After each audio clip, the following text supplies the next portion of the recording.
Eu sabia que meu corpo não era mais meu quando senti a mão pesada do homem que todos chamavam de pastor. Eu tinha apenas 8 anos quando comecei a pagar por uma dívida que nunca contraí. Todo domingo, mamãe me levava pela mão até a sala de oração e dizia: "Seja uma boa serva para o homem de Deus, minha filha. Nossa família depende do seu sacrifício." E fechava a porta. Aos 8 anos, eu já sabia que a bênção divina que mantinha nossa família tinha um preço. Meu corpo, minha inocência e meu silêncio. Olá, meus queridos ouvintes que me acompanham hoje. Fico tão feliz por você estar aqui comigo, compartilhando esse momento. Sou Maria das Dores Albuquerque, tenho 75 anos vividos intensamente e moro aqui na tranquila cidade de Ouro Branco, nas Minas Gerais. Meu coração se enche de alegria por você ter encontrado esse vídeo, pois sei que cada pessoa que escuta minha história é uma chance de ajudar alguém que precisa de coragem para quebrar o silêncio. Se puder, se inscreva no canal para me ajudar a alcançar mais pessoas que precisam ouvir essa mensagem de superação. Cada inscrição é como uma mão estendida para quem está sozinho no escuro, como eu estive um dia. E se você se inscrever, participará dos sorteios mensais que fazemos para nossos inscritos mais ativos, aqueles que comentam e deixam seu like. Mas só vale para quem está inscrito, viu? Nasci num lugarejo pequeno chamado Serrinha, lá nos confins da Bahia, onde o céu era tão estrelado que parecia bordado à mão por Deus. Era um tempo em que a palavra do pastor valia mais que a lei, e as mães ensinavam as filhas a temer a Deus acima de tudo. Hoje meus dias são preenchidos pela maior bênção que a vida poderia me dar depois de tanto sofrimento. Meus 5 netinhos, a Aninha de 9 anos, o Pedrinho de 7, os gêmeos Luiz e Lucas de 5, e a pequena Clarice de apenas 3 aninhos. Eles são o bálsamo que cura feridas que pensei que sangrariam para sempre. Minha filha, Joana, vive aqui, pertinho, a 3 ruas de distância, e todos os dias deixa as crianças comigo enquanto vai trabalhar no centro comunitário, onde é assistente social. Logo cedinho, quando a campainha toca, meu coração se enche de alegria ao ver aqueles rostinhos inocentes entrando na minha casa, trazendo vida e esperança. Preparo com todo amor o café da manhã para eles. Mingau de aveia com canela para a Aninha, que herdou esse gosto da avó. Pão com geleia de goiaba para o Pedrinho e papinha de banana com maçã para os pequenos. Com eles, revivo a infância que me foi roubada tão cedo. Ensinei a Aninha a fazer bonecas de pano, como minha avó tentou me ensinar antes que minha inocência fosse destruída. O Pedrinho adora quando conto histórias da minha infância na Bahia. Só as partes felizes, claro. E os pequeninos só querem colo e cantigas de ninar, que canto com a alma lavada de gratidão por poder viver esse amor sem medo. Cada abraço apertado, cada vovó te amo, sussurrado com aquela pureza que só as crianças têm, é um remédio para cicatrizes que carrego há mais de 6 décadas. Ver como eles crescem amados, protegidos, respeitados em sua inocência, isso me dá uma paz que as palavras não conseguem expressar. É como se através deles eu pudesse reviver minha própria infância, mas dessa vez do jeito certo, do jeito que deveria ter sido. Sabe, meus queridos, hoje quero compartilhar com vocês uma história que guardei em silêncio por mais de meio século. Uma história sobre como a fé verdadeira pode ser sequestrada por monstros disfarçados de santos e como as pessoas que deveriam nos proteger, às vezes são as que entregam nossos corpos ao sacrifício. Antes de eu começar, peço que clique no botãozinho de gostei e se inscreva no canal. Isso ajuda essa senhora de cabelos brancos a alcançar mais pessoas com essa história, que pode salvar vidas e curar corações feridos como o meu foi um dia. E me conte aqui nos comentários de qual cidadezinha você está me assistindo. É de manhãzinha com o cafezinho depois do almoço? Ou já de noitinha com a lua no céu? Sempre leio todos os comentários e fico tão feliz em saber de onde vocês são e quando tiram um tempinho do dia para ouvir as histórias dessa vovó aqui. Me conta, viu? Vamos criar uma corrente de proteção e de amor. Nasci em 1950, numa casinha de taipa coberta por palha, na beirada de Serrinha. Nossa casa tinha chão de terra batida e ficava um pouquinho afastada do centro, com um quintalzinho onde minha mãe, Josefa Albuquerque, plantava de tudo um pouco para ajudar na alimentação da família. Éramos pobres de dinheiro, mas ricos de fé, uma fé que seria usada como corrente para me aprisionar. Meu pai, Antônio Albuquerque, trabalhava na roça, saindo antes do sol nascer e voltando quando a noite já tinha coberto o céu com seu manto escuro. Era um homem calado, que falava com as mãos calejadas mais do que com as palavras. Éramos 5 irmãos: José, o mais velho, com 10 anos a mais que eu; Sebastiana, 8 anos mais velha; Francisco, 6 anos mais velho; e eu, Maria das Dores, a caçula da família, a escolhida por Deus, como minha mãe dizia com um orgulho que hoje me dá arrepios. Nossa casa era simples, mas bem arrumadinha dentro do que podíamos. Tinha 2 cômodos, um onde dormiam meus pais e outro onde nós 4 irmãos nos apertávamos em 2 esteiras de palha estendidas no chão. A cozinha era do lado de fora, com um fogão de lenha que minha mãe mantinha aceso o dia todo. O que mais me lembro daquela época era o cheiro de terra molhada depois da chuva, quando saíamos para brincar descalços na lama avermelhada. Brincávamos de pique-esconde, de roda, de bonecas feitas de sabugo de milho e vestidas com palha. Minha melhor amiga era a Zefa, filha da dona Quitéria, nossa vizinha. Passávamos horas fazendo casinhas de barro embaixo do pé de umbu, que ficava no terreiro. Minha mãe? Ah, minha mãe. Josefa era o nome dela, mas nunca conheci mulher que desse tanto valor ao sofrimento em nome da fé. Na frente dos outros, era toda sorrisos e histórias da Bíblia contadas com fervor. Dentro de casa, era rígida como uma vara de marmelo, principalmente com as questões de fé.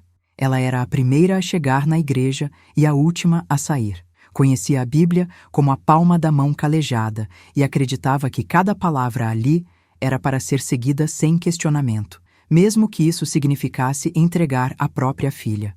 Desde que me entendo por gente, fui ensinada que a igreja era nossa segunda casa e que o respeito aos homens de Deus vinha logo depois do respeito aos pais, às vezes até antes.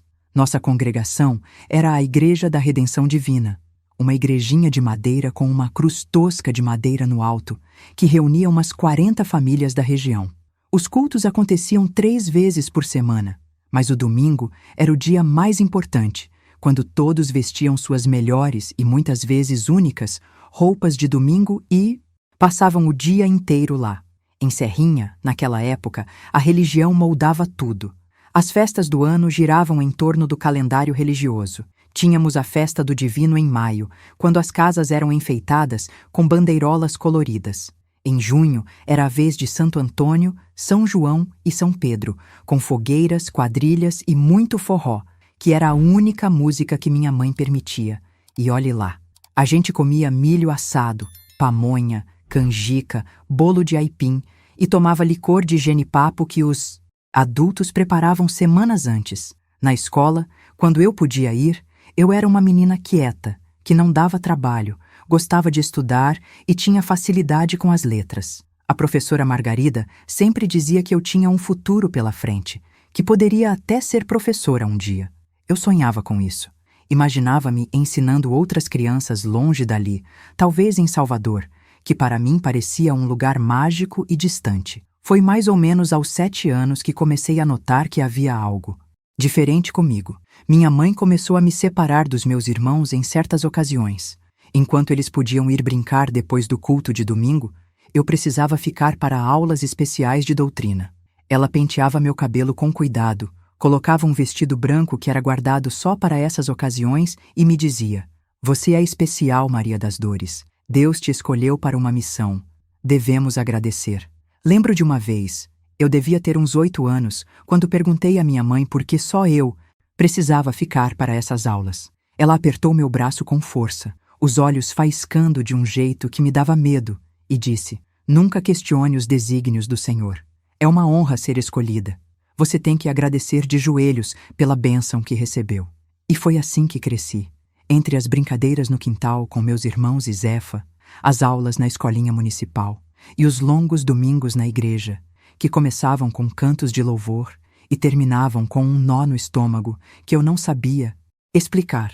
Estou contando essa história porque sei que nesse exato momento, alguém que está me ouvindo pode estar passando por algo parecido ou conhece alguém que está. Se for você, saiba que não está sozinho e que existe um caminho para fora dessa escuridão.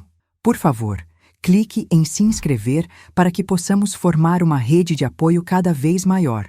E se você puder compartilhar esse vídeo, quem sabe ele não chega até alguém que está precisando ouvir que não está sozinho. A sua atitude pode salvar uma vida, assim como eu gostaria que alguém tivesse me salvado quando eu era apenas uma criança inocente, pagando uma dívida que nunca foi minha.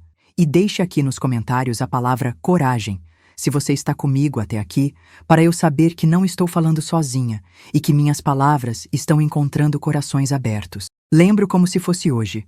Mamãe tinha feito um bolo de tapioca com coco, meu preferido, e convidou algumas pessoas da igreja para uma celebração simples após o culto de domingo.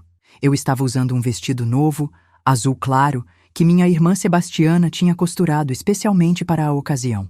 Após os parabéns e a pequena comemoração, quando já estávamos nos preparando para voltar para casa, minha mãe se aproximou com um sorriso diferente no rosto. "O pastor quer falar com você.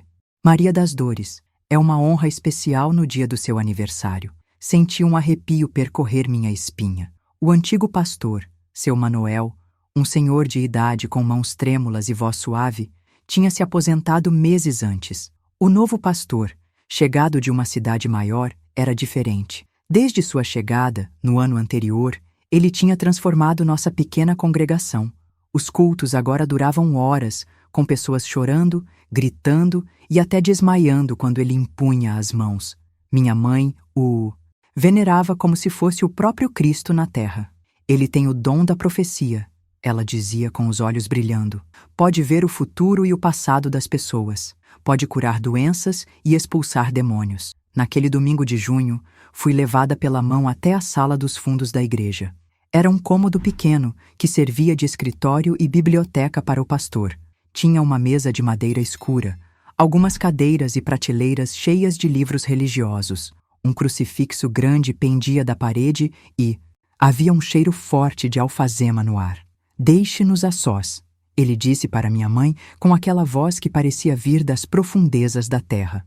Ela assentiu com os olhos baixos em sinal de respeito e, antes de sair, virou-se para mim e disse: "Seja uma boa serva para o homem de Deus, minha filha. Lembre-se de que você foi escolhida."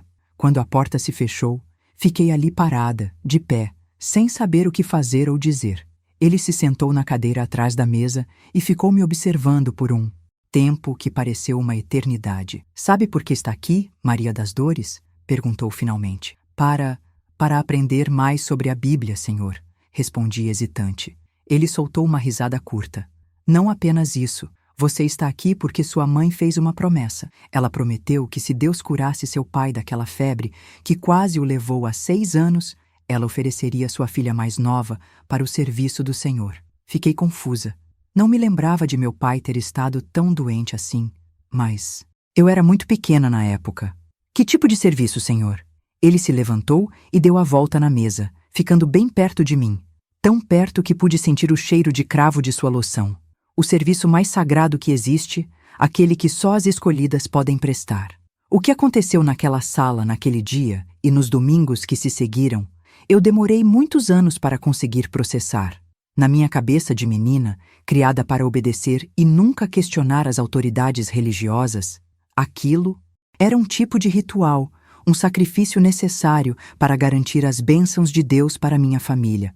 O preço da bênção, como ele chamava. Seu silêncio é sua maior prova de fé. Ele me dizia sempre ao final, quando eu já estava com os olhos marejados e a alma em pedaços: "Se você contar a alguém, estará desobedecendo a Deus e sua família inteira será castigada." E eu acreditava. Como não acreditar? Desde que nasci, aprendi que a voz dele era a voz do próprio Deus na terra. Antes de prosseguir, quero fazer um pedido especial. Se essa história está tocando seu coração e sentir que pode apoiar para que ela chegue a mais pessoas, clique em "Valeu demais" e compartilhe esse vídeo. Esse gesto de carinho ajuda a manter essa missão viva de levar esperança a quem precisa. Sua ajuda é fundamental para que eu possa continuar contando histórias que podem salvar vidas. Obrigada, do fundo do meu coração. Minha mãe me esperava do lado de fora, sempre com um olhar orgulhoso, como se eu tivesse cumprido uma missão sagrada. Ela me abraçava, passava a mão nos meus cabelos e dizia: "Isso mesmo, filha. É assim que agradecemos a Deus por todas as bênçãos que Ele nos dá." Em casa, as coisas começaram a mudar também. Minha mãe passou a me tratar de forma diferente dos meus irmãos. Enquanto eles tinham que ajudar nas tarefas domésticas, eu era poupada. Maria das Dores já faz o trabalho mais importante para esta família. Ela dizia quando minha irmã Sebastiana reclamava: "Ganhei um cantinho só para mim atrás de um lençol pendurado quando José saiu de casa para trabalhar em outra cidade, um privilégio inimaginável até então." Mas esses privilégios não compensavam o vazio que crescia dentro de mim. Comecei a me afastar das outras crianças da minha idade. Já não brincava mais com Zefa, que não entendia por que eu tinha mudado tanto. Na escola, a professora Margarida notou que eu estava mais calada, menos interessada nos estudos. "O que está acontecendo, Maria das Dores?" ela me perguntou um dia depois da aula. "Você era uma aluna tão dedicada e agora parece que está sempre com o pensamento longe." Quase contei a ela. Cheguei a abrir a boca, mas as palavras do pastor ecoaram na minha cabeça. "Seu silêncio é sua maior prova de fé." E eu fechei a boca novamente, balancei a cabeça e disse apenas que estava cansada. À noite, deitada na minha esteira, eu chorava baixinho para que ninguém ouvisse. Rezava pedindo a Deus que me explicasse por que aquilo estava acontecendo, por que eu tinha sido escolhida para aquele tipo de serviço. Às vezes, sonhava que estava correndo por um campo aberto, longe da igreja, longe daquela sala, longe daquele homem, mas sempre acordava no mesmo lugar, na mesma casa, com o mesmo destino me esperando a cada domingo. Uma tarde, quando eu já tinha quase 10 anos, estava ajudando minha mãe a preparar o jantar. Criando coragem, perguntei a ela: "Mãe, por que só eu tenho que ficar depois do culto? Por que a Sebastiana nunca precisou ir para as aulas especiais?" Ela largou a faca com que estava cortando os legumes e me encarou com aquele olhar severo que eu tanto temia. "Porque você é especial, Maria das Dores. Você foi escolhida. É uma honra que nem todas merecem." "Mas eu não quero ser especial, mãe. Eu não gosto de..." Não consegui terminar a frase. O tapa veio rápido e forte, deixando minha bochecha ardendo. "Nunca mais repita isso. Você acha que estou feliz em te entregar? Acha que é fácil para uma mãe? Mas é necessário. É o preço que pagamos pelas bênçãos que recebemos. Seu pai estaria morto se não fosse por esse sacrifício. Seus irmãos não teriam o que comer. Nossa casa teria sido levada pela enchente ano passado. Você quer carregar a culpa por todas essas desgraças?" Abaixei a cabeça, as lágrimas escorrendo silenciosamente. "Não, mãe. Então agradeça por ser a escolhida. Muitas meninas gostariam de estar no seu lugar. Aquelas..." Palavras me causaram um horror ainda maior. Será que havia outras meninas passando pelo mesmo em outras congregações? Será que aquilo era mesmo normal, como minha mãe e o pastor faziam parecer? Comecei a observar outras meninas da minha idade na igreja. Algumas me olhavam com inveja quando era chamada para ficar após o culto. Outras desviavam o olhar como se soubessem de algo que não podiam dizer. Percebi que a filha de Dona Cremilda, a Jacira, que era um ano mais nova que eu, estava começando a receber atenção especial do pastor também. Ele a chamava para ajudar a organizar os inários, para ficar após o culto, para aulas de doutrina. O mesmo olhar vazio que eu via no espelho todas as manhãs começava a aparecer nos olhos dela. Um domingo, quando saí da sala dos fundos, encontrei Jacira esperando sua vez. Nossos olhares se cruzaram por um instante e, naquele momento, sem dizer uma palavra, soubemos que compartilhávamos o mesmo terrível segredo. Quis dizer algo, alertá-la, salvá-la, mas as palavras não saíam. O medo era maior que qualquer impulso de proteção. Foi naquele mesmo dia que algo mudou dentro de mim. Não foi uma grande revelação, nem um momento de coragem repentina. Foi apenas uma pequena semente de dúvida que começou a germinar. E se aquilo não fosse a vontade de Deus? E se o pastor estivesse usando o nome do Senhor em vão?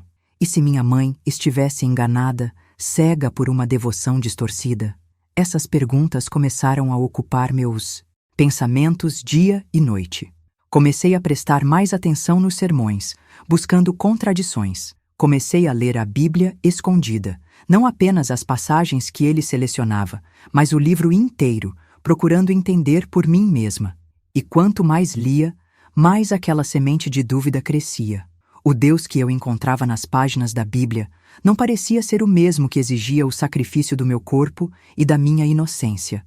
Mas ainda faltava muito para que eu encontrasse a coragem de questionar abertamente ou de buscar ajuda. O medo ainda era grande demais. O controle que ele e minha mãe exerciam sobre mim era quase absoluto. E assim eu continuei, domingo após domingo, entrando naquela sala, deixando uma parte da minha alma ali cada vez que saía. A única coisa que me mantinha de pé era a ideia de que um dia, quando fosse mais velha, poderia sair daquela cidade, daquela igreja, daquela vida. Sonhava com Salvador, com estudar, com ser professora, como a senhora Margarida havia sugerido.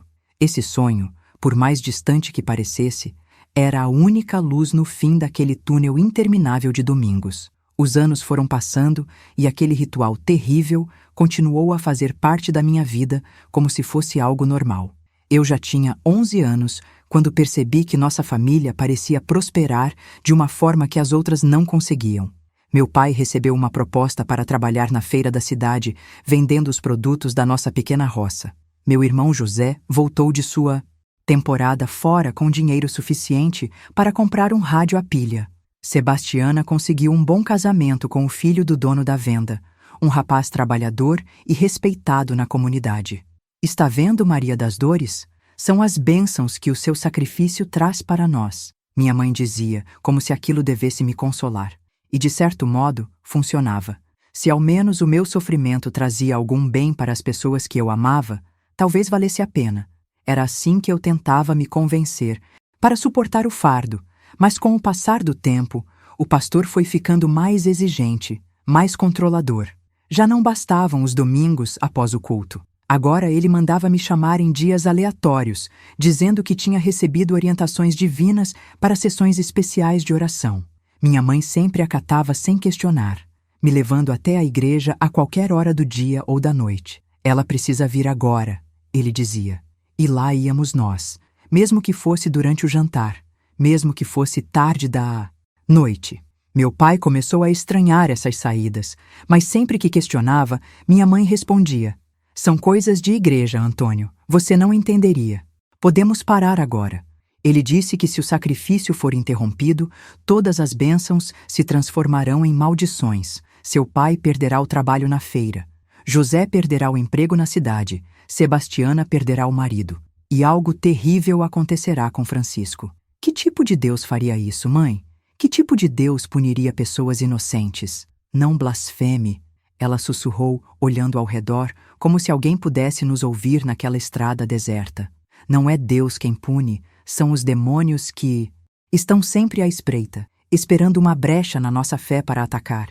O pastor é nossa proteção contra eles. Percebi naquele momento que minha mãe estava tão presa quanto eu, só que em uma prisão diferente. A prisão do medo, da superstição, de uma fé distorcida por anos de manipulação. Mas isso não tornava mais fácil suportar o que eu passava. Na escola, minhas notas começaram a cair drasticamente. A professora Margarida, preocupada, chamou minha mãe para uma conversa.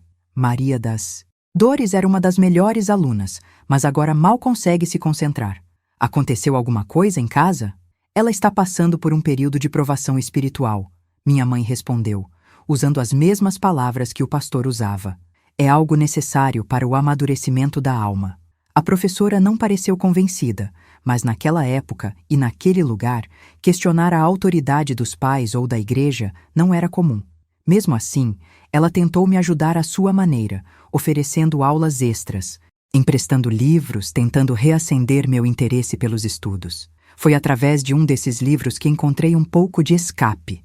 Era um romance sobre uma moça do interior que vai estudar na capital e se torna uma professora respeitada. Eu me agarrei àquela história como um náufrago se agarra a um pedaço de madeira.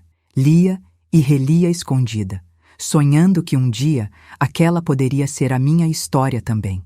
Enquanto isso, na igreja, as coisas ficavam cada vez mais intensas. O pastor tinha construído um verdadeiro império de devoção. As pessoas o tratavam como um semideus, acreditando que ele podia prever o futuro, curar doenças, afastar maldições. Sua influência se estendia além de Serrinha, alcançando comunidades vizinhas. Com essa crescente popularidade, ele se tornava cada vez mais ousado, cada vez mais seguro de sua impunidade. O número de escolhidas aumentou. Além de mim e de Jacira, pelo menos outras 4 meninas foram cooptadas para o serviço especial. Nos encontrávamos às vezes nos cantos da igreja, trocando olhares que diziam mais que palavras. Um clube silencioso de almas feridas, unidas por um segredo terrível que nenhuma de nós ousava compartilhar. Uma dessas meninas, Ritinha, filha de lavradores de uma comunidade vizinha, não aguentou a pressão. Um dia simplesmente desapareceu. Falou-se que tinha fugido para Salvador, mas os rumores que corriam em voz baixa sugeriam algo muito mais sombrio. Ela questionou a autoridade do pastor. Ouvi minha mãe comentar com outra devota: Deus a puniu por sua desobediência. Aquilo me gelou por dentro. Seria esse o destino de qualquer uma de nós que ousasse se rebelar? Desaparecer sem deixar rastro? Virar um exemplo, uma lenda para assustar as outras? O medo me consumia. Mas, paradoxalmente, também começava a dar lugar a uma raiva surda, uma indignação que crescia a cada domingo, a cada sessão naquela sala dos fundos. Comecei a fantasiar com fugas, com denúncias, com algum tipo de justiça. Mas para quem poderia falar? Quem acreditaria na palavra de uma menina contra a de um homem reverenciado por toda a comunidade? Uma noite, não aguentando mais guardar tudo dentro de mim, escrevi uma carta. Não coloquei nome nem destinatário. Era apenas um desabafo, um grito silencioso no papel. Contei tudo, desde o início, desde as primeiras aulas especiais até os rituais que se seguiram. Escrevi sobre as outras meninas, sobre Ritinha, que tinha desaparecido, sobre como minha mãe entregava sua própria filha, achando que estava servindo a Deus. Depois de escrever, não sabia o que fazer com aquela carta. Pensei em enviá-la para alguma autoridade em Salvador, mas não conhecia ninguém lá. Pensei em entregá-la à professora Margarida, mas temia as consequências para ela e para mim. Por fim, em um ato de desespero e coragem, coloquei a carta debaixo da porta da delegacia de Serrinha, tarde da noite, quando ninguém poderia me ver. Durante dias, vivia em estado de ansiedade extrema, esperando que algo acontecesse, que alguém viesse investigar, que alguém nos salvasse. Mas nada mudou. Os dias continuaram iguais. Os domingos continuaram sendo dias de terror. As sessões especiais continuaram acontecendo naquela sala dos fundos. Alguma fogueira. Esse fracasso quase me quebrou por completo. Senti que não havia saída, que estava condenada a viver aquele pesadelo pelo resto da minha vida. Comecei a ter pensamentos sombrios, a considerar alternativas desesperadas para escapar daquela situação. Foi nessa época que conheci Roberto, um rapaz que tinha se mudado recentemente para Serrinha. Ele vinha de Feira de Santana e tinha ideias diferentes, mais abertas. Não frequentava nossa igreja, o que já o colocava sob suspeita aos olhos da comunidade. Encontrei-o pela primeira vez na feira, onde ele ajudava o tio a vender artesanato. "Você sempre parece tão triste", ele me disse um dia, quando parei para olhar os objetos de madeira esculpida que lembravam o trabalho do meu pai. "Seus olhos não combinam com sua idade." Aquela observação tão simples e direta me pegou desprevenida. Ninguém nunca tinha notado minha tristeza, ou pelo menos ninguém tinha tido coragem de mencioná-la. Por um instante, senti vontade de contar tudo a ele, de desabafar, de pedir ajuda, mas o medo ainda era maior. "É impressão sua", respondi, desviando o olhar. "Se você diz..." Ele deu de ombros, mas continuou me observando com aqueles olhos que pareciam ver além das aparências. Nos encontramos outras vezes, sempre por acaso, sempre com conversas breves e aparentemente sem importância. Mas cada um desses encontros era como uma pequena janela se abrindo para um mundo diferente. Um mundo onde eu poderia ser apenas uma jovem normal, sem o peso daquele terrível segredo. Minha mãe notou essas mudanças sutis no meu comportamento. "Você anda diferente, Maria das Dores, mais rebelde." "Não sei do que a senhora está falando, mãe." O pastor também notou. Ele disse que você não está mais recebendo as bênçãos com o mesmo espírito de humildade. Isso é perigoso, filha. Muito perigoso. A menção ao pastor, tendo notado alguma mudança em mim, me encheu de pavor. Significava que ele estava observando, analisando, talvez se preparando para algum tipo de punição. Lembrei-me de Ritinha, e o medo voltou com força total. No domingo seguinte, ele foi especialmente cruel durante a sessão especial. Você acha que pode escapar? Sussurrou em meu ouvido enquanto eu tremia incontrolavelmente. Você me pertence, sua alma me pertence. Ninguém vai acreditar em você, ninguém vai te ajudar. Saí daquela sala mais quebrada do que nunca. Minha mãe me esperava do lado de fora, como sempre, mas dessa vez não havia orgulho em seus olhos, apenas uma ansiedade mal disfarçada. O que aconteceu lá dentro? Nada diferente do normal, mãe. Respondi sem conseguir encará-la. Ele disse que você está sendo tentada pelo demônio, que precisa ser purificada. Aquelas palavras me causaram um calafrio. Purificada era um termo que ele usava para seus rituais mais extremos, aqueles que envolviam jejuns prolongados, vigílias noturnas e, às vezes, até castigos físicos, sob o pretexto de expulsar espíritos malignos. Não, mãe, por favor, eu estou bem.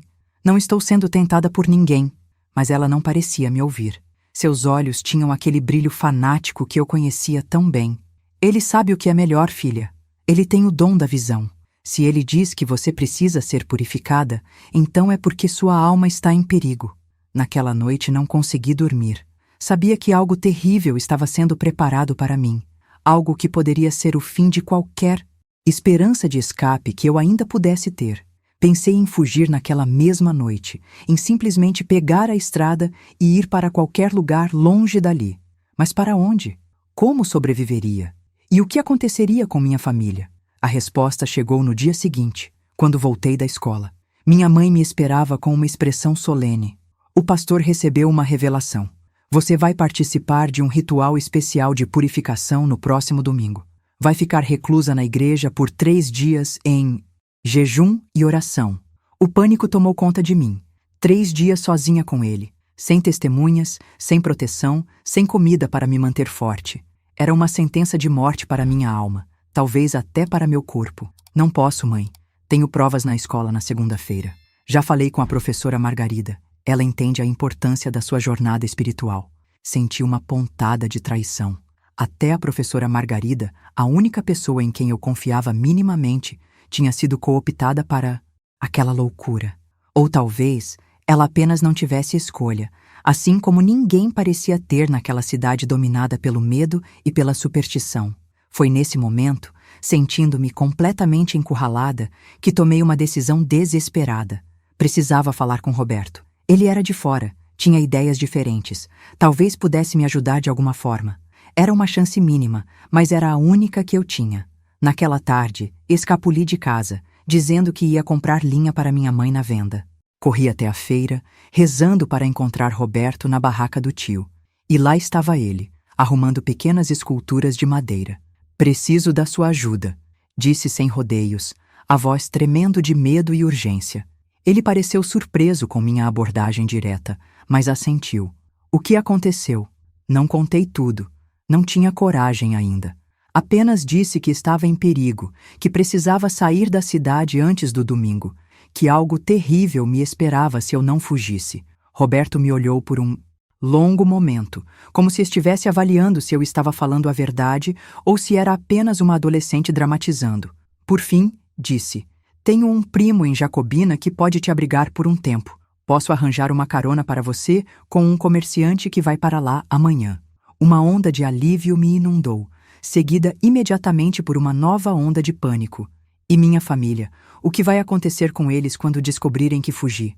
Não sei, Roberto respondeu honestamente. Mas o que vai acontecer com você se ficar? Aquela pergunta ficou ecoando na minha cabeça enquanto voltava para casa. O que aconteceria comigo se eu ficasse? Acabaria como Ritinha, desaparecida sem deixar rastros? Ou pior, continuaria ali, ano após ano, sendo oferecida como um sacrifício em nome de uma fé distorcida? A noite foi de insônia e angústia. De manhã, arrumei uma pequena trouxa com o pouco que tinha de valor. algumas roupas, o livro que a professora Margarida havia me dado, uma pequena medalha que tinha sido da minha avó. Escondi tudo debaixo da esteira, esperando o momento certo para sair. Mas o destino tinha outros planos para mim. Ao meio-dia, enquanto ajudava minha mãe a preparar o almoço, ouvimos batidas fortes na porta. Era um dos diáconos da igreja, com o rosto contorcido de raiva. "Onde está sua filha blasfemadora?" gritou assim que minha mãe abriu a porta. "Do que você está falando, Zacarias?" Minha mãe perguntou confusa. Ela foi vista conversando com aquele forasteiro na feira ontem, aquele que zomba da nossa fé. O pastor já sabe de tudo. Ele quer vê-la imediatamente. Meu sangue gelou nas veias. Alguém tinha me visto com Roberto e reportado ao pastor. Meu plano de fuga tinha sido descoberto antes mesmo de ser colocado em prática. "Isso é verdade, Maria das Dores?" Minha mãe se virou para mim, os olhos arregalados de medo e indignação. Não adiantava negar. "Sim, mãe. Ele é apenas um conhecido. Não fiz nada de errado. Conhecer pessoas de fora já é errado", o diácono Zacarias vociferou. "Especialmente alguém que tem pacto com o inimigo." "Pacto com o inimigo?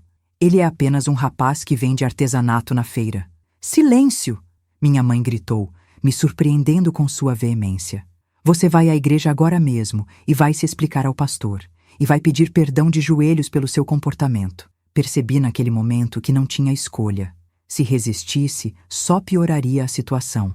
Talvez, se eu me mostrasse arrependida, conseguisse ganhar algum tempo, adiar o ritual de purificação e encontrar outra forma de escapar. "Sim, mãe", respondi, baixando a cabeça em uma demonstração de submissão.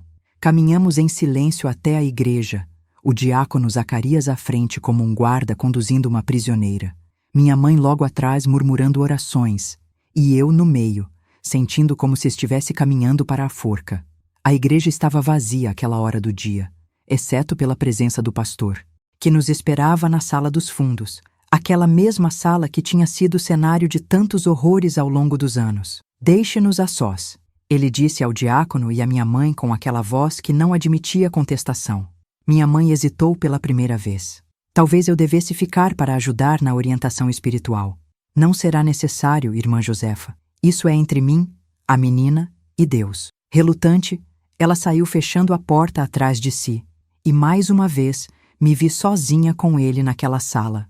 "Maldita!"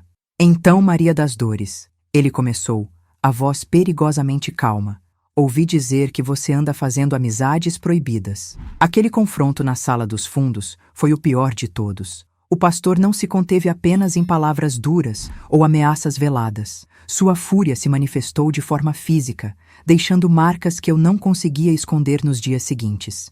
"Isso é só o começo da purificação", ele disse ao final, ajeitando suas vestes como se nada tivesse acontecido. "No domingo, você entenderá o verdadeiro significado de servir a Deus." Quando saí daquela sala, minha mãe aguardava do lado de fora, o terço enrolado nos dedos, os lábios movendo-se em oração silenciosa.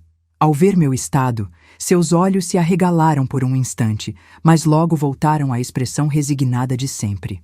"É para o seu bem", foi tudo o que disse enquanto caminhávamos de volta para casa. "Quero parar aqui para fazer um pedido especial a todos que me ouvem. Se essa história está tocando seu coração, se você está sentindo que precisa apoiar para que ela alcance mais pessoas, clique em se inscrever no canal e deixe um comentário compartilhando sua própria experiência ou impressão. Essa corrente de solidariedade pode ajudar a salvar outras crianças que estão passando pelo que passei. E deixe nos comentários a palavra libertação para que eu saiba que você está comigo nessa jornada de cura e esperança. Acredite, cada vez que você compartilha esse vídeo, está estendendo a mão para alguém que pode estar sofrendo em silêncio nesse exato momento. O boato de que o pastor os havia declarado servos do demônio e incitado a congregação contra eles. Minha última esperança de fuga tinha desaparecido. Os dias que se seguiram foram um borrão de medo e desespero. Minha mãe mal me deixava sair de casa, exceto para ir à escola. E mesmo assim, o diácono Zacarias me acompanhava no trajeto. Em casa, ela me fazia rezar por horas, ler passagens específicas da Bíblia sobre obediência e sacrifício, preparando-me para o que viria. No sábado, à noite, véspera do dia fatídico, não consegui dormir. Passei horas olhando para o teto de palha, imaginando formas de escapar, mesmo sabendo que todas as portas estavam fechadas para mim. Foi então que me lembrei de algo que a professora Margarida havia dito em uma aula. Às vezes, quando não podemos mudar uma situação por fora, precisamos mudá-la por dentro. O que isso significava para mim naquele momento? Que mesmo que não pudesse fugir fisicamente, talvez pudesse encontrar uma forma de resistir internamente, de não permitir que ele quebrasse completamente meu espírito. Era uma ideia frágil, mas era tudo o que eu tinha. Domingo chegou, implacável como sempre. Era domingo de Páscoa, uma data especial no calendário religioso, o que significava que a igreja estaria lotada, incluindo visitantes de congregações vizinhas. Minha mãe me vestiu com um vestido branco, símbolo de pureza, uma ironia cruel, considerando o que me aguardava. Hoje é um dia especial. Ela disse enquanto arrumava meu cabelo. O pastor anunciará publicamente que você foi escolhida para um retiro espiritual de 3 dias. É uma honra, Maria das Dores. Muitas meninas gostariam de estar em seu lugar. Se essa mensagem está tocando seu coração de alguma forma, considere apoiar esse canal com um clique no botão Valeu demais. Esse gesto, além de apoiar essa missão de espalhar palavras de luz, permite que a gente continue chegando a mais pessoas que, assim como você, precisam despertar para essa realidade invisível que tanto interfere na vida real. Olhei para ela através do espelho, tentando entender como uma mãe podia entregar a própria filha daquela forma. Será que ela realmente acreditava que aquilo era um chamado divino? Ou estava tão presa em sua própria teia de medo e devoção cega que não conseguia mais distinguir o certo do errado? A igreja estava realmente cheia naquela manhã. Reconheci rostos de outras comunidades, famílias inteiras que tinham vindo prestigiar o culto especial de Páscoa. Sentamos na primeira fileira, como sempre. Minha mãe à minha direita, orgulhosa e altiva, meu pai à minha esquerda, alheio como sempre ao que realmente acontecia, e meu irmão Francisco, ao lado dele, o único da família que às vezes me olhava com uma expressão que sugeria que talvez ele suspeitasse de algo. O culto começou com os hinos habituais, seguidos pelas leituras e orações. O pastor estava particularmente inspirado naquele dia. Sua voz trovejando pelo espaço, suas mãos gesticulando dramaticamente enquanto falava sobre sacrifício, redenção e obediência. Assim como Cristo se entregou na cruz, devemos nos entregar ao serviço de Deus. Ele bradava, caminhando de um lado para outro do púlpito. Assim como Abraão estava disposto a sacrificar seu filho Isaque, devemos estar dispostos a sacrificar o que nos é mais precioso. A congregação respondia com améns fervorosos. Algumas pessoas chegavam a se levantar, tomadas pela emoção. O clima era de êxtase coletivo, o tipo de ambiente onde a razão se perde e o fanatismo prospera. Foi então que aconteceu. No auge de seu sermão, tomado por um fervor quase febril, o pastor apontou diretamente para mim e minha mãe, sentadas na primeira fileira. "Vejam esta mulher", exclamou, indicando minha mãe. Uma verdadeira serva de Deus que não hesita em entregar sua própria filha como oferenda no meu altar para receber a graça do Senhor. Um silêncio repentino caiu sobre a igreja. Aquelas palavras, ditas daquela forma, soavam estranhas. Não era o tipo de coisa que se dizia em público, mesmo em nossa congregação, onde o fanatismo era a norma. Era específico demais, pessoal demais, e a escolha das palavras "meu altar" em vez de "altar de Deus" revelava uma arrogância que, por um momento, pareceu chocar até mesmo os fiéis mais devotos. Minha mãe baixou a cabeça como se sentisse o peso dos olhares que agora se voltavam para nós. Ao meu lado, senti meu pai se mexer desconfortavelmente no banco, e eu, pela primeira vez em anos, senti uma pequena chama de esperança se acender dentro de mim. Aquilo tinha sido um deslize, uma confissão acidental, e alguém talvez tinha notado. O pastor pareceu perceber seu erro, pois rapidamente mudou de assunto, voltando ao tema da ressurreição, mas o estrago já estava feito. Vi um homem na terceira fileira que nunca tinha visto antes, provavelmente um visitante de outra congregação, me observando com uma expressão que misturava curiosidade e preocupação. Ao final do culto, enquanto as pessoas se cumprimentavam e conversavam, aquele homem se aproximou de mim quando minha mãe se afastou por um momento para falar com outras mulheres. Olá, ele disse em voz baixa. Meu nome é Jerônimo, sou da congregação de Rui Barbosa. Assenti sem saber o que dizer. Aquilo que o pastor disse sobre sua mãe te entregar como oferenda no altar dele. O que exatamente ele quis dizer com isso? Senti meu coração acelerar. Era a primeira vez que alguém questionava abertamente aquela situação. A primeira vez que alguém parecia perceber que havia algo errado ali. Eu não sei, respondi, a voz quase inaudível, o medo ainda controlando minhas palavras. Você está bem? Ele insistiu, notando minha inquietação. Parece assustada. Naquele momento, vi minha mãe voltando em nossa direção, o rosto contraído, ao perceber que eu estava conversando com um estranho. Vi o pastor, observando de longe, os olhos semicerrados. Vi toda a minha vida até ali, os anos de silêncio e sofrimento. E de repente, como uma represa que se rompe após anos contendo a pressão da água, as palavras começaram a sair. Não estou bem, sussurrei apressadamente. Ele faz coisas na sala dos fundos depois dos cultos. Minha mãe sabe. Ela me leva até lá, diz que é um sacrifício necessário. Ele chama de o preço da bênção. Hoje vão me levar para um ritual de purificação de 3 dias. Tenho medo do que vai acontecer. Os olhos de Jerônimo se arregalaram. Ele olhou rapidamente para o pastor, depois para minha mãe que se aproximava e então de volta para mim. Não se preocupe, disse, a voz firme, apesar do choque evidente em seu rosto. Vou buscar ajuda. Antes que pudesse dizer mais alguma coisa, minha mãe chegou ao nosso lado. Maria das Dores, o pastor quer falar com você. É hora de se preparar para o retiro. Jerônimo interveio rapidamente. Senhora, acabei de convidar sua filha para a nossa celebração de Páscoa em Rui Barbosa na próxima semana. Temos muitos jovens da idade dela. Seria uma boa oportunidade para ela conhecer outros membros da nossa congregação. Minha mãe o olhou com desconfiança. Agradeço o convite, mas Maria das Dores tem compromissos espirituais aqui. Talvez em outra ocasião. Claro, entendo. Jerônimo respondeu com um sorriso educado que não alcançava seus olhos. Foi um prazer conhecê-los. Que Deus os abençoe. Enquanto nos afastávamos, olhei para trás uma última vez. Jerônimo estava conversando com outros homens de sua congregação, gesticulando de forma discreta, mas urgente. Algo em seu olhar me deu um vislumbre de esperança, mas era tão frágil que mal ousei me apegar a ele. Minha mãe me levou até a sacristia, onde o pastor já preparava os elementos para o ritual. Deixe-nos a sós por um momento, irmã Josefa, ele disse. Preciso explicar a Maria das Dores o que acontecerá nos próximos 3 dias. Assim que minha mãe saiu, ele se aproximou, os olhos brilhando com uma mistura de raiva e algo ainda mais perturbador. Vi você conversando com aquele homem. O que você disse a ele? Nada, senhor, respondi, tentando manter a voz firme. Ele apenas me convidou para um evento em sua congregação.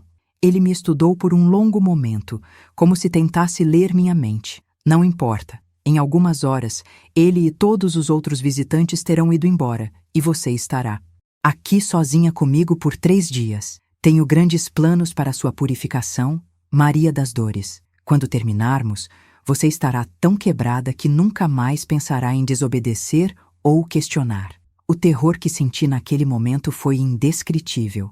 Não havia mais nenhuma dúvida sobre o que me esperava. Aquilo não tinha nada a ver com fé, com Deus, com purificação espiritual. Era sobre poder, controle, perversão. E eu estava completamente à mercê dele. As horas seguintes passaram em um borrão. Houve um almoço de confraternização no pátio da igreja, com as famílias reunidas, comida farta, conversas animadas. Eu estava lá fisicamente, mas minha mente estava distante, procurando desesperadamente uma saída que não existia. Por volta das 3 da tarde, quando o sol começava a perder força, o pastor fez um anúncio. Irmãos e irmãs, quero compartilhar com vocês uma bênção especial que o Senhor nos concedeu. A jovem Maria das Dores, filha da nossa dedicada irmã Josefa, foi escolhida para um retiro espiritual de 3 dias. Ela permanecerá aqui na igreja em jejum e oração, recebendo ensinamentos especiais para fortalecer sua fé e preparar-se para uma missão que Deus tem para ela. Houve murmúrios de aprovação, olhares de admiração dirigidos à minha mãe. Algumas mulheres até mesmo vieram abraçá-la, parabenizando-a pela honra concedida à sua filha. O retiro começará ao pôr do sol, continuou o pastor. Peço a todos que se retirem até lá para que possamos preparar o ambiente espiritual adequado. As pessoas começaram a se dispersar, voltando para suas casas ou se preparando para a viagem de retorno às comunidades vizinhas. Vi os visitantes de Rui Barbosa se reunindo perto da estrada, incluindo Jerônimo, que olhava na minha direção com uma expressão que não consegui decifrar. Minha mãe me levou para casa para pegar algumas roupas e itens pessoais para os 3 dias. Não precisa levar muita coisa, disse ela. Apenas o essencial. Não se esqueça da sua Bíblia. Porque tem um dom especial. Que dom? Ela é apenas uma menina. E aquilo que ele disse hoje durante o sermão sobre você entregar nossa filha como oferenda no altar dele, não soou bem, Josefa. Não soou nada bem. Você está distorcendo as palavras dele. Ele quis dizer altar de Deus, é claro. Não foi o que ele disse, e você sabe disso. Tem alguma coisa errada acontecendo naquela igreja, e não vou permitir que minha filha fique lá sozinha por 3 dias. Nunca tinha ouvido meu pai falar assim. Sempre tão calado, tão ausente, de repente estava questionando, duvidando, protegendo. Senti uma onda de gratidão e alívio me inundar. Talvez ainda houvesse esperança, mas minha mãe não cedeu. Se você impedir Maria das Dores de cumprir seu destino, estará trazendo a desgraça para esta família. Tudo o que conquistamos nesses anos, sua banca na feira, o emprego de José na cidade, o casamento de Sebastiana, tudo isso se deve ao sacrifício dela. Do que você está falando? Mulher? Que sacrifício? A promessa, Antônio, a promessa que fiz quando você estava morrendo de febre. Ofereci nossa filha mais nova em troca da sua vida. E Deus atendeu. Ele te curou e, em troca, Maria das Dores serve ao Senhor do modo que ele determinar. Houve um silêncio pesado após essa revelação. Quando meu pai falou novamente, sua voz estava baixa, controlada, mas cheia de uma raiva contida que eu nunca tinha ouvido antes. Você está me dizendo que há anos permite que nossa filha seja o que exatamente, Josefa? O que acontece nessas aulas especiais? O que acontece depois dos cultos, quando você a leva para a sala dos fundos e a deixa sozinha com aquele homem? Minha mãe não respondeu imediatamente. Quando o fez, sua voz estava embargada. Não sei os detalhes, não quero saber. Só sei que é necessário, que é o preço da bênção. Meu Deus, mulher, o que você fez? O que você permitiu que fizessem com nossa filha? A discussão foi interrompida por batidas fortes na porta. Ouvi minha mãe atender, e em seguida a voz inconfundível do diácono Zacarias preencheu a sala. O pastor mandou buscar a menina, já está quase na hora do pôr do sol. O ritual precisa começar pontualmente. Ela não vai a lugar nenhum. A voz do meu pai soou firme, surpreendendo a todos. Como assim, irmão Antônio? O retiro espiritual já foi anunciado para toda a congregação. Não me importa. Minha filha não vai ficar sozinha com aquele homem por 3 dias. Houve um momento de silêncio tenso, e então a voz de Zacarias, agora baixa e ameaçadora. Você está questionando a autoridade do nosso pastor espiritual? Isso é uma rebelião contra Deus? Não estou questionando a Deus. Estou questionando um homem que usa o nome de Deus para seus próprios propósitos. Ouvi passos pesados e, em seguida, meu pai apareceu na porta do quarto. Seu rosto estava pálido, mas determinado. Maria das Dores, pegue apenas o essencial.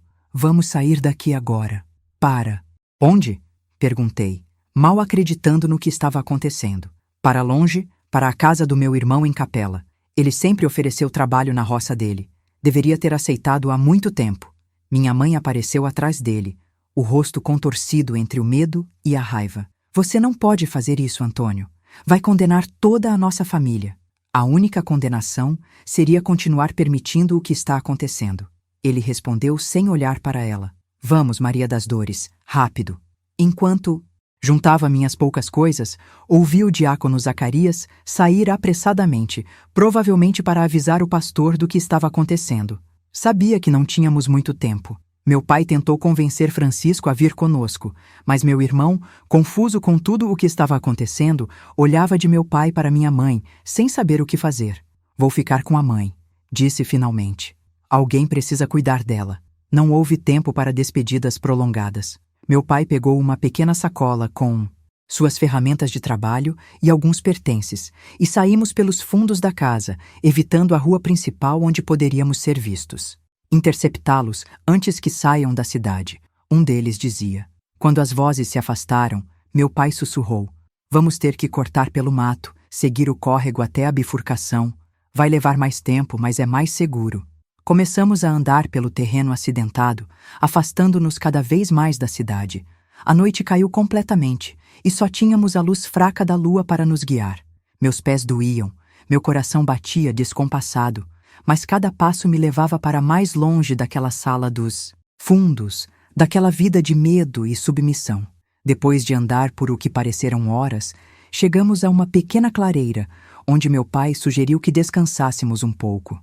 Acho que despistamos eles, disse, embora sua voz não soasse muito confiante. Foi então que ouvimos o som de motores se aproximando. Luzes cortaram a escuridão e vozes masculinas começaram a chamar. Antônio! Maria das Dores, sabemos que estão aí. Voltem para a cidade agora, e o pastor será misericordioso. Meu pai apertou minha mão. Não se mova, não faça nenhum som. Ficamos ali imóveis, enquanto as luzes das lanternas varriam a vegetação ao nosso redor. Estava tão escuro que não conseguíamos ver os rostos dos homens, apenas silhuetas movendo-se entre as árvores a poucos metros de distância. Eles devem ter seguido para a capela pela estrada principal, alguém disse. Vamos nos dividir. Metade segue pela estrada, metade continua a busca aqui. Ouvimos o som de alguns veículos se afastando, mas várias lanternas continuaram a vasculhar a área. Estavam se aproximando cada vez mais de nosso esconderijo. Foi nesse momento que ouvimos outro som de motor, diferente dos anteriores, e luzes mais fortes iluminaram a estrada próxima. Vozes novas, desconhecidas, soaram na noite. Polícia de Rui Barbosa? Quem está aí? Um murmúrio de confusão se espalhou entre os homens da igreja. Polícia? O que estão fazendo aqui? Recebemos uma denúncia grave sobre o que está acontecendo na igreja da Redenção Divina. Estamos procurando o pastor e algumas testemunhas. Reconheci a voz de Jerônimo, o homem que tinha falado comigo após o culto. São eles, delegado.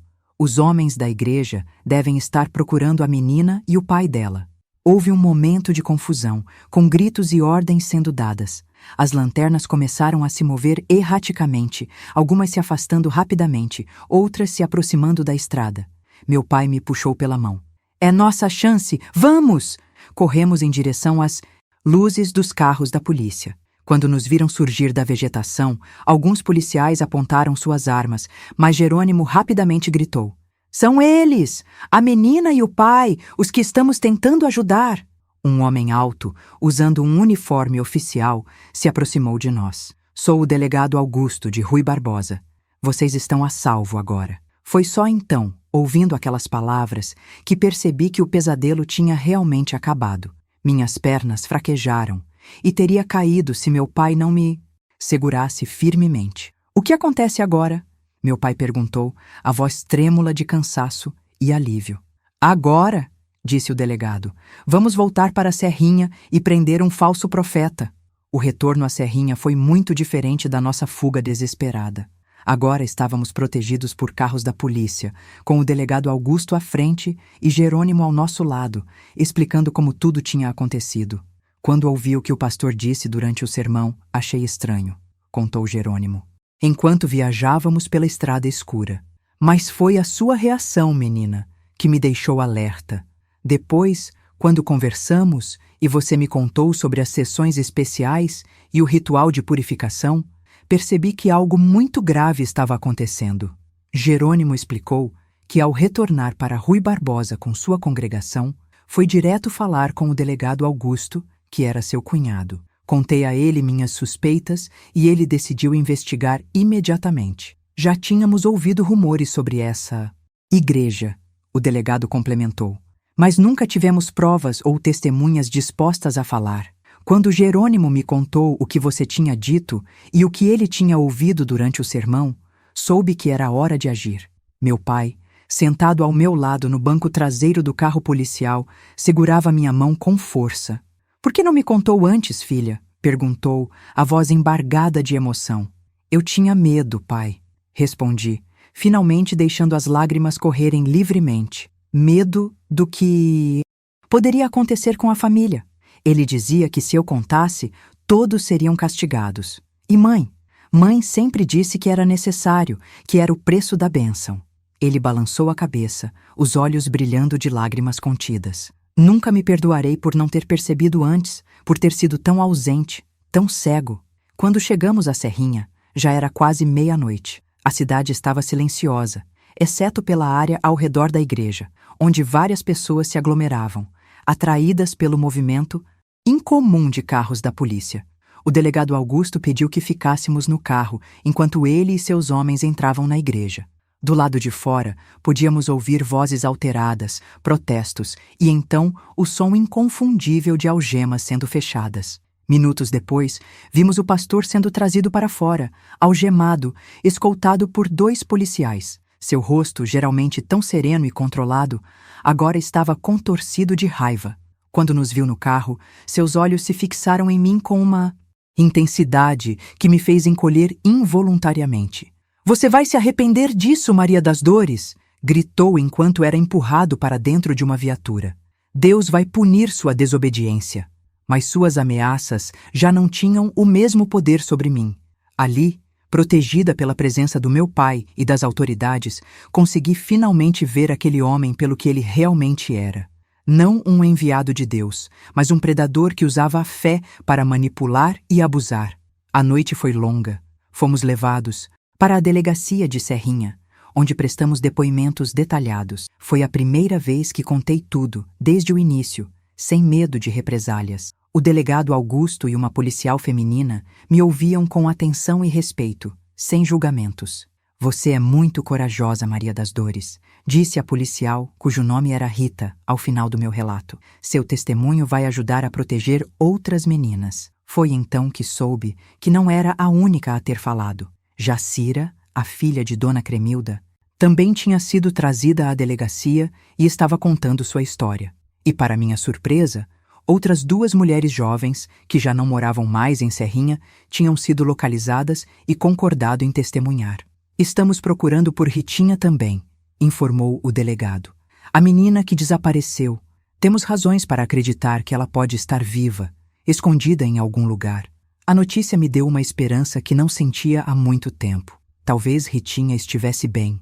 Talvez ela também pudesse ser resgatada, assim como eu. Quando o dia amanheceu, a notícia já tinha se espalhado por toda a Serrinha e redondezas. A prisão do pastor, as acusações contra ele, tudo estava na boca do povo. A reação da comunidade foi mista. Alguns, especialmente os mais fanáticos seguidores, se recusavam a acreditar nas acusações, chamando tudo de perseguição religiosa. Outros, principalmente pais de meninas jovens, começavam a questionar, a fazer perguntas que deveriam ter feito há muito tempo. Minha mãe foi uma das que se recusaram a acreditar. Quando finalmente a vimos na manhã seguinte, seus olhos estavam vermelhos de tanto chorar, mas não havia compaixão em seu olhar, apenas raiva e incompreensão. "O que vocês fizeram?" ela gritou ao ver meu pai e eu voltando para casa, escoltados por um policial. "Vocês destruíram tudo. A igreja, nossa família, nossa reputação. E para quê? Por causa de mentiras?" "Não são mentiras, mãe", respondi, encontrando em mim uma força que não sabia que tinha. "Você sabe que não são. Você me levava até ele. Você fechava a porta e ia embora. Você sabia o que estava acontecendo lá dentro." Ela recuou como se tivesse levado um tapa. "Era necessário", sussurrou, mas sua voz já não tinha a mesma convicção. "Era o preço da bênção." "Eu sei. Você repetiu isso por anos. Mas que tipo de bênção é construída sobre o sofrimento de uma criança, mãe? Que tipo de Deus exigiria isso?" Ela não respondeu, apenas se afastou, entrando na casa e fechando a porta do quarto. Ficaria lá por dias, recusando-se a sair, recusando-se a falar conosco, recusando-se a aceitar a realidade do que tinha permitido que acontecesse. Serrinha tinha sido apenas a mais recente em uma longa lista de comunidades que ele tinha explorado. A polícia encontrou em sua casa diários detalhados, onde ele registrava suas conquistas, suas técnicas de manipulação, seus planos para futuras vítimas. Entre elas, havia anotações sobre minha irmã, Sebastiana, de anos atrás, e mais recentemente sobre outras meninas da congregação. O horror daquelas descobertas chocou até mesmo os mais céticos, e então, cerca de uma semana após sua prisão, veio a notícia que eu mais esperava. Ritinha tinha sido encontrada. Estava viva, morando com uma tia em uma cidade pequena, perto de Salvador. Ela tinha conseguido fugir depois de um ritual de purificação semelhante ao que estava sendo preparado para mim, e desde então vivia escondida, com medo de ser encontrada e trazida de volta. Com todas essas evidências e testemunhos, não havia dúvida de que Damião seria condenado, mas para mim, a verdadeira libertação não veio apenas da sua prisão, mas da quebra do silêncio, do fim do medo, da possibilidade de finalmente começar a curar feridas que tinham ficado abertas por tantos anos. Se esse relato tocou seu coração e você sente que essa mensagem precisa alcançar mais pessoas que possam estar passando por situações parecidas, considere clicar em Valeu Demais. Esse pequeno gesto de apoio ajuda a fortalecer nossa missão de levar esperança a quem precisa e dar voz a quem foi silenciado. Sua ajuda é fundamental para que essa mensagem continue chegando a mais corações. Meu pai, cumprindo o que tinha dito na noite da fuga, decidiu que não podíamos mais ficar em Serrinha. Havia muitas memórias dolorosas ali, muitos olhares acusadores, muitos sussurros pelas costas. Ele vendeu o pouco que tínhamos e usou o dinheiro para recomeçar em Capela, na casa de seu irmão, como tinha sido o plano original. Minha mãe, depois de semanas de isolamento e negação, finalmente concordou em ir conosco, embora não fosse mais a mesma pessoa. A fé cega que tinha guiado toda a sua vida tinha sido destruída e ela parecia perdida, como um barco sem leme. Levaria anos até que conseguíssemos reconstruir algum tipo de relacionamento, e mesmo assim, nunca seria como antes. Francisco veio conosco para a capela, mas José e Sebastiana, já estabelecidos com suas próprias famílias, preferiram ficar. Entendemos sua decisão, disse Sebastiana quando nos despedimos. Mas não podemos abandonar tudo o que construímos. Aqui. Ela me abraçou longamente, sussurrando ao meu ouvido. Me perdoe por não ter percebido, por não ter te protegido como irmã mais velha. Não havia como você saber, respondi, retribuindo o abraço. Ele enganou a todos. Em Capela, comecei uma nova vida. Meu tio Joaquim, irmão do meu pai, era um homem gentil e compreensivo, que nos recebeu de braços abertos em sua casa. Ele tinha uma filha, minha prima Ivone, que tinha mais ou menos a minha idade, e rapidamente nos tornamos amigas. O mais importante, no entanto, foi que pude retomar meus estudos.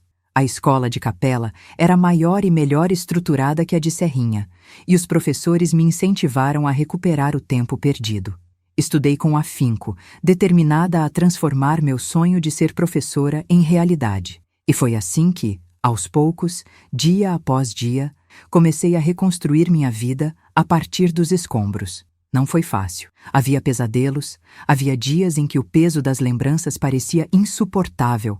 Mas havia também momentos de alegria, de descoberta, de esperança. Uma das coisas mais importantes nesse processo de cura foi a ajuda da doutora Luzia, uma psicóloga de Feira de Santana, que vinha à capela uma vez por semana. Foi através das conversas com ela que comecei a entender que o que tinha acontecido comigo não era culpa minha, que eu não tinha permitido o abuso, que tinha sido vítima de um sistema perverso de manipulação e controle.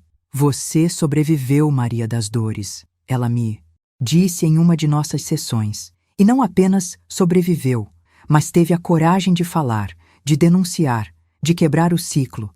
Sabe quantas vidas você salvou com isso? Não tinha pensado nisso dessa forma, mas era verdade. Depois da prisão de Damião, outras vítimas em outras cidades começaram a falar. Um verdadeiro esquema de abuso institucionalizado veio à tona, envolvendo não apenas ele, mas outros líderes religiosos que usavam a mesma tática. Foi como se uma represa tivesse se rompido e todas aquelas histórias que tinham sido silenciadas por anos finalmente pudessem ser ouvidas. Quando completei 19 anos, em 1969, recebi uma carta de Jerônimo, o homem que tinha sido instrumental em meu resgate. Ele contava que Damião tinha sido condenado a muitos anos de prisão e que a Igreja da Redenção Divina tinha sido fechada. No lugar dela, uma nova congregação tinha surgido, liderada por pessoas comprometidas com uma fé genuína, baseada no amor e no respeito, não no medo e na manipulação. Seu testemunho mudou muitas vidas, Maria das Dores, escreveu ele, incluindo a minha. Depois de tudo o que aconteceu, decidi estudar teologia para entender melhor como a religião pode ser usada tanto para o bem quanto para o mal. Hoje sou pastor de uma pequena igreja em Rui Barbosa, onde tentamos praticar uma fé que liberta, não que aprisiona.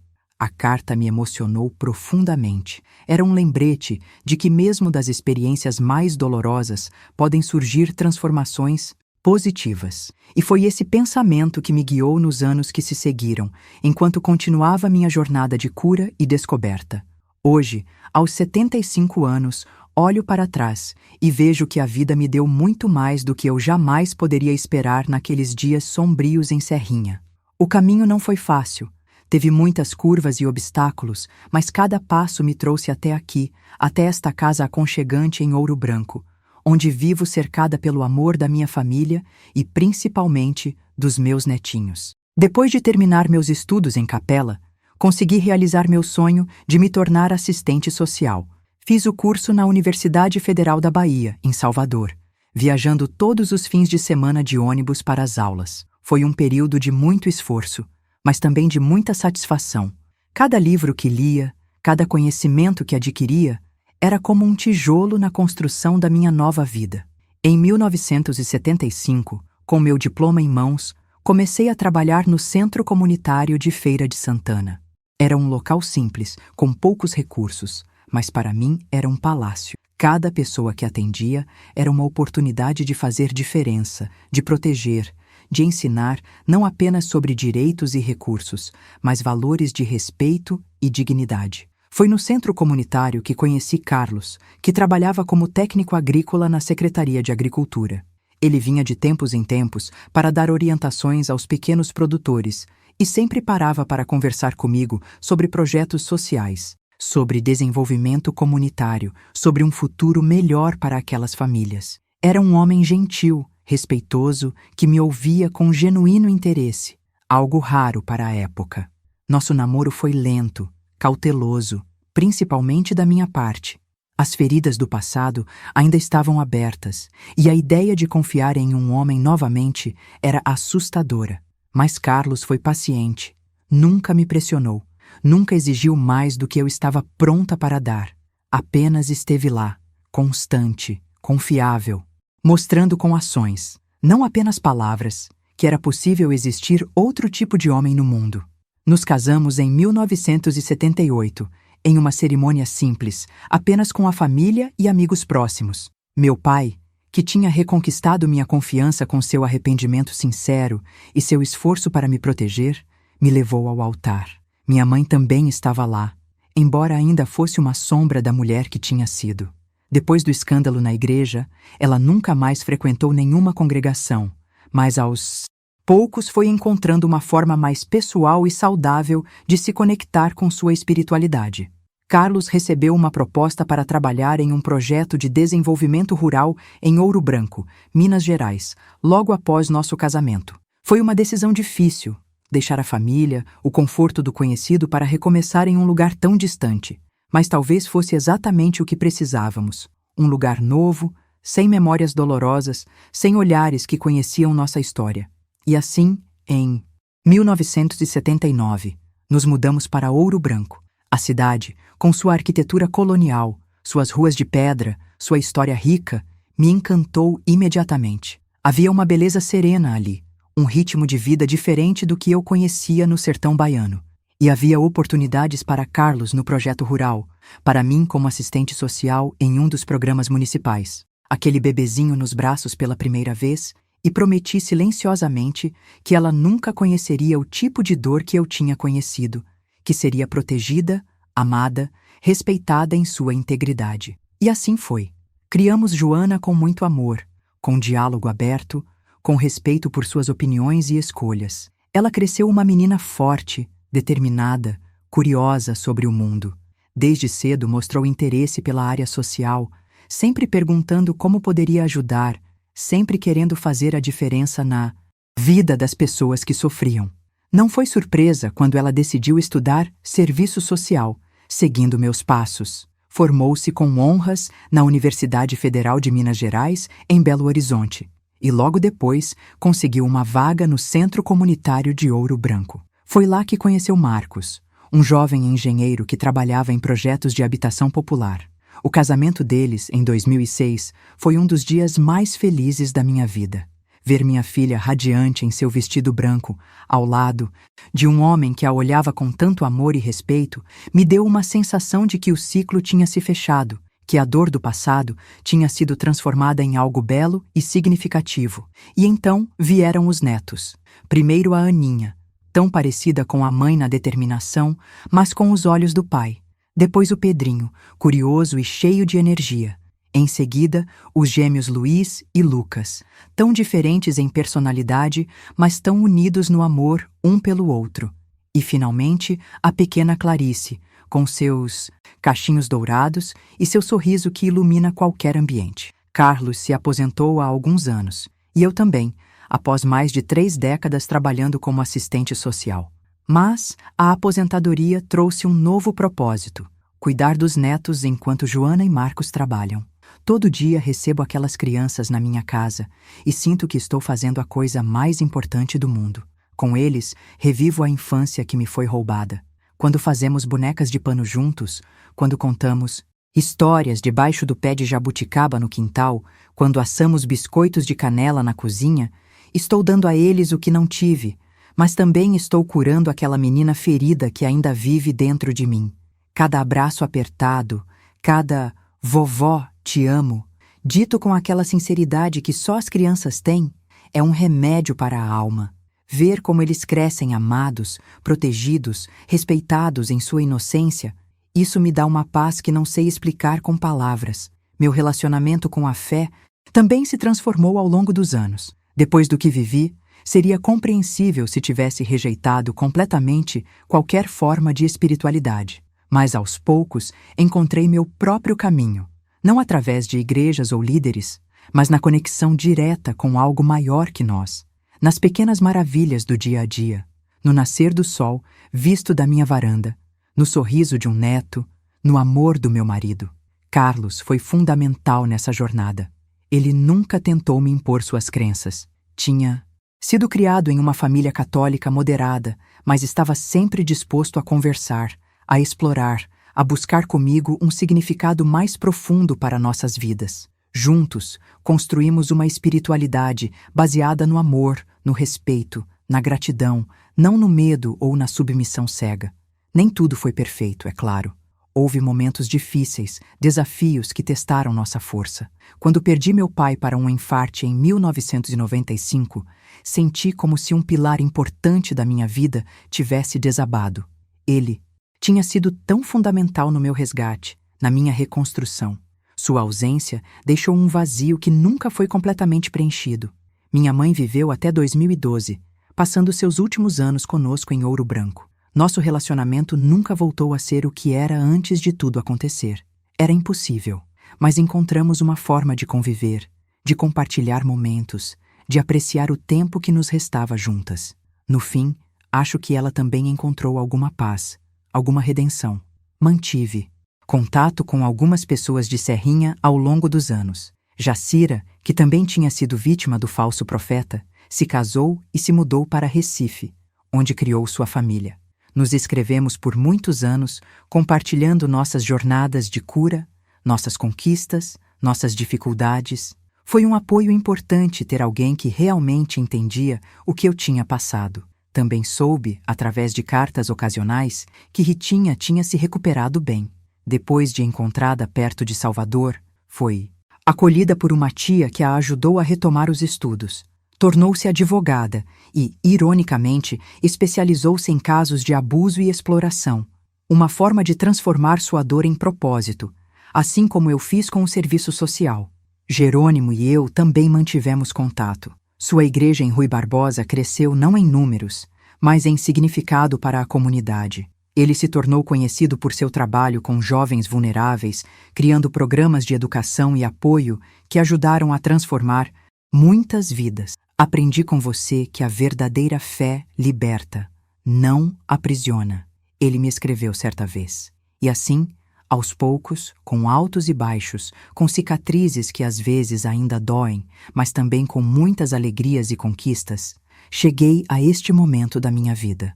Sentada na varanda da minha casa em Ouro Branco, observando meus netos brincarem no jardim, sentindo o calor da mão de Carlos sobre a minha, posso dizer que a vida, apesar de tudo, foi generosa comigo. Cada ruga no meu rosto conta uma história.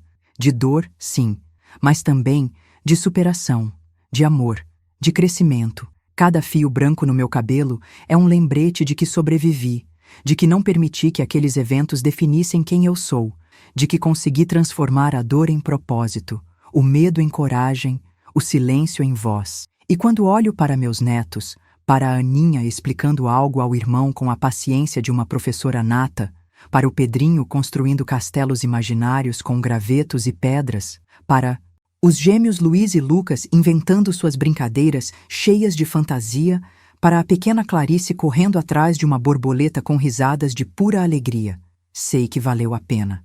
Que cada lágrima, cada noite de pesadelo, cada momento de dúvida me trouxe até aqui. E aqui, neste momento, a paz, a gratidão, a amor. Meus queridos que me acompanharam até aqui, compartilhar essa história não foi fácil. Ainda hoje, depois de tantos anos, algumas lembranças trazem dor, mas aprendi que às vezes precisamos revisitar o passado, não para ficar presos nele, mas para entender como chegamos até onde estamos, para reconhecer nossa própria força, para dar sentido à nossa jornada. Se você está passando por alguma situação de abuso, seja físico, emocional ou espiritual, quero que saiba, você não está sozinho. Você não merece isso e, principalmente, existe um caminho de saída, existe esperança, existe vida, uma vida plena e digna depois do trauma. Aprendi que a idade não define nossa força, mas sim nossa capacidade de recomeçar cada dia. Aos 12 anos, achei que minha vida tinha acabado, que nunca mais seria capaz de confiar, de amar, de sentir alegria. Mas aqui estou eu, 75 anos bem vividos, rodeada de amor, com cicatrizes, sim, mas também com muitas vitórias para celebrar. Minhas rugas são mapas de sobrevivência. Cada uma conta uma história de dor superada. Quando olho no espelho, não vejo apenas uma senhora idosa, vejo uma guerreira que enfrentou seus demônios e venceu, que transformou sua dor em propósito, que encontrou luz mesmo nos momentos mais escuros. A vida me ensinou que até na escuridão mais profunda, nossa luz interior nunca se apaga. Nos momentos em que pensei não haver saída, quando o medo e a vergonha me paralisavam, havia sempre uma pequena chama de esperança que se recusava a morrer. Foi essa chama que me sustentou, que me deu forças para dar o primeiro passo em direção à liberdade. Nunca permiti que minha dignidade fosse roubada, mesmo quando tentaram levar tudo de mim. Eles podiam controlar meu corpo por um tempo, podiam manipular minha mente, podiam isolar-me dos outros, mas havia algo dentro de mim, uma essência, uma identidade profunda que permaneceu intocada, que resistiu, que sobreviveu. Descobri que somos mais fortes do que imaginamos, especialmente quando pensamos que não aguentamos mais. Quantas vezes pensei que não sobreviveria a mais um domingo, a mais uma sessão especial, mas sobrevivi. E não apenas sobrevivi. Encontrei forças para denunciar, para recomeçar, para construir uma vida nova. O tempo não cura todas as feridas, mas nos ensina a viver com elas e, ainda assim, sorrir. Algumas marcas permanecem, nos pesadelos ocasionais, nos momentos de insegurança repentina, nos gatilhos que surgem quando menos esperamos. mas aprendemos a conviver com essas cicatrizes, a reconhecê-las como parte da nossa história, não como definidoras do nosso futuro. Minha história não é sobre o que fizeram comigo, mas sobre como escolhi responder. Poderia ter me afundado na amargura, no ressentimento, no ódio e teria todo o direito de sentir essas emoções. Elas são naturais, são parte do processo, mas escolhi não ficar presa nelas. Escolhi transformar minha dor em propósito, minha experiência em sabedoria para ajudar outros. Aprendi que a verdadeira fortaleza não está em nunca cair, mas em levantar todas as vezes. E como caí, houve dias em que o peso das lembranças parecia impossível de carregar, em que o questionamento me consumia.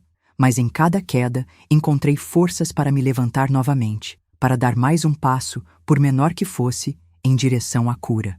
O abuso deixa cicatrizes invisíveis, mas a recuperação mostra que podemos florescer mesmo depois da tempestade. Como assistente social, vi muitas crianças com olhares semelhantes ao que eu tinha naquela idade, olhares que escondiam segredos dolorosos, e foi por elas, tanto quanto por mim, que decidi quebrar o silêncio, usar minha voz, ser o adulto que eu precisava quando era criança. Se você está em uma situação de abuso, quero que saiba que há pessoas dispostas a ajudar.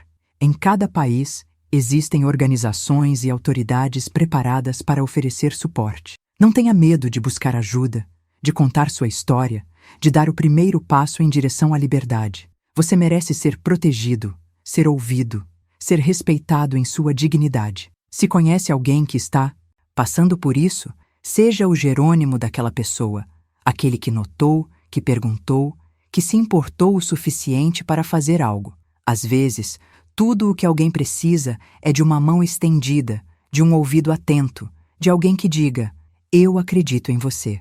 E se você já passou por algo semelhante e está em processo de cura, saiba que não está sozinho nessa jornada. Cada pessoa tem seu próprio ritmo, seu próprio caminho. Não se cobre por não estar superando rápido o suficiente. A cura não. É linear, tem altos e baixos, avanços e recuos. Seja paciente e gentil consigo mesmo. Aos pais e cuidadores, fiquem atentos. Observem mudanças de comportamento em suas crianças. Criem um ambiente onde elas se sintam seguras para falar, para expressar desconforto, para dizer não. Ensinem sobre limites, sobre respeito ao próprio corpo, sobre confiança versus obediência cega. E, principalmente, escutem, realmente escutem, quando elas tentarem contar algo. Terminar, tenho um pedido especial para vocês. Se essa história tocou seu coração, se você encontrou algum valor, alguma mensagem de esperança nas minhas palavras, por favor, ajude-me a alcançar mais pessoas que possam precisar ouvir isso. Inscreva-se no canal, ative o sininho para receber notificações de novos vídeos e, mais importante, compartilhe esse vídeo agora mesmo com quem você acha que pode se beneficiar dele. Cada compartilhamento pode ser o raio de esperança que alguém precisava, a mão estendida no momento exato, a palavra que faz toda a diferença. Pode ser a diferença entre o silêncio contínuo e a coragem de falar, entre o isolamento e a busca por ajuda. Não subestime o poder de um simples compartilhamento. Ele pode literalmente salvar uma vida. E deixe nos comentários a palavra renascimento se você assistiu até aqui. Essa palavra que significa tanto para mim, que representa minha jornada de morte e vida, de fim e recomeço, de transformação profunda. E se puder, conte também um pouco da sua própria história ou o que mais tocou você nesse relato. Quero conhecer você que me ouviu com tanta atenção. Quero saber como essa história ecoou na sua vida. Vamos criar uma comunidade de apoio, onde ninguém precise sofrer em silêncio. Faça isso agora. Não espere nem mais um minuto. Sua participação importa muito, tanto para mim quanto para outras pessoas que lerão seu comentário e talvez encontrem nele a coragem que precisavam. A dignidade e o respeito são direitos de todos. Não importa a idade, gênero, cultura ou circunstância. Ninguém, absolutamente ninguém, tem o direito de usar religião, amor, autoridade ou qualquer outra coisa como desculpa para abusar de outro ser humano. Essa é uma verdade universal que transcende fronteiras e tempos. E hoje, com as redes sociais e a internet, temos ferramentas poderosas para quebrar o silêncio, para espalhar conhecimento, para oferecer apoio a quem precisa. Use essa ferramenta para o bem. Use para estender a mão a quem está sofrendo. Use para amplificar vozes que por muito tempo foram silenciadas. Termino com o coração cheio de gratidão por vocês terem me ouvido, por terem aberto espaço na sua vida para a minha história. Que ela sirva não como um relato de horror, mas como um testemunho de esperança, de que é possível sobreviver, de que é possível reconstruir, de que é possível transformar as piores experiências em algo significativo. Como diz aquele velho ditado da minha terra, depois da tempestade mais forte, o céu fica mais azul. Que todos nós possamos encontrar nosso céu azul, nossa paz, nossa liberdade. Sabe, quando comecei a gravar esses vídeos, nunca imaginei que tantas pessoas iriam me ouvir. Pensei que talvez algumas dezenas, talvez uma centena de pessoas assistiriam.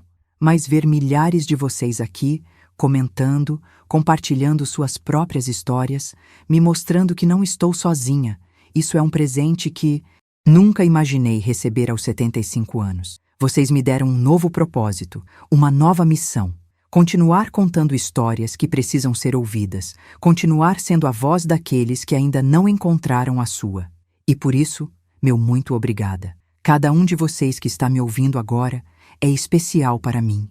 Sei que há uma razão para nossos caminhos terem se cruzado nesse cantinho da internet. Talvez você esteja passando por algo parecido, talvez conheça alguém que está, ou talvez o universo tenha colocado essa história no seu caminho para que você possa ser um agente de mudança na sua comunidade. Qualquer que seja o motivo, agradeço por estar aqui e peço que leve consigo esta mensagem.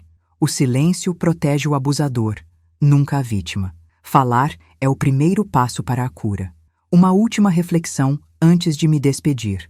Muitas vezes, quando passamos por experiências traumáticas, desenvolvemos uma sensibilidade especial para reconhecer a dor nos outros. Não veja isso como uma fraqueza, mas como um superpoder. Essa sensibilidade, quando canalizada de forma positiva, pode nos tornar mais empáticos, mais compassivos, mais capazes de fazer a diferença na vida de outras pessoas. Foi assim comigo. A dor que sofri me deu olhos para ver além das aparências, para enxergar o sofrimento escondido atrás dos sorrisos, para ouvir os gritos silenciosos de socorro. E isso me fez uma assistente social melhor, uma mãe melhor, uma avó melhor.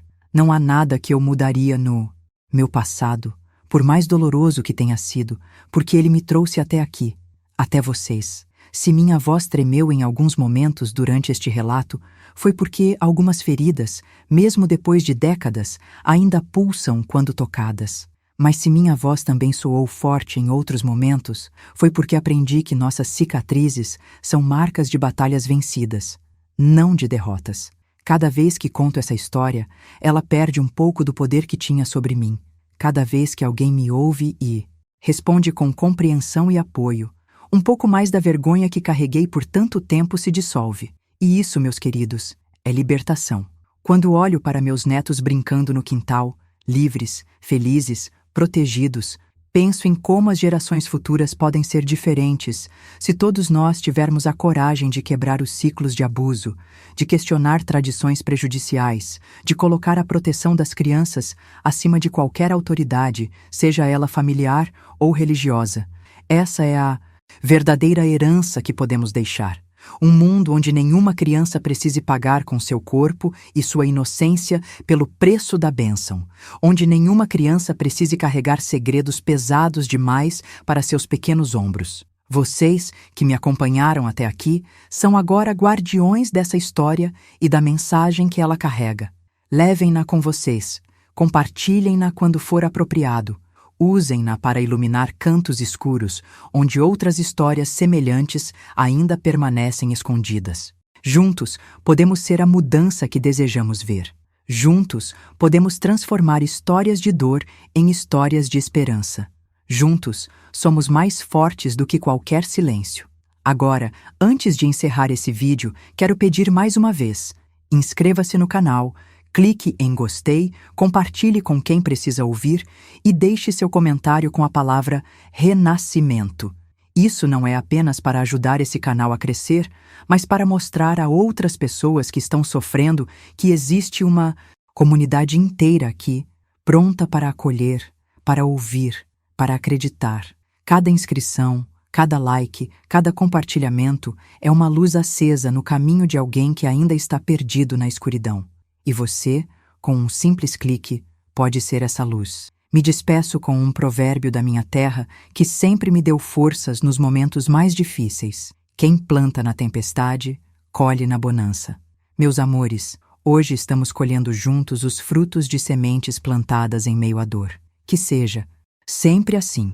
Que possamos transformar nossas tempestades em plantações que alimentarão não apenas a nós, mas a todos que vierem depois de nós. Até o próximo vídeo, se Deus quiser. Que Ele abençoe e proteja cada um de vocês, hoje e sempre. Um abraço bem apertado dessa vovó que já ama vocês de coração.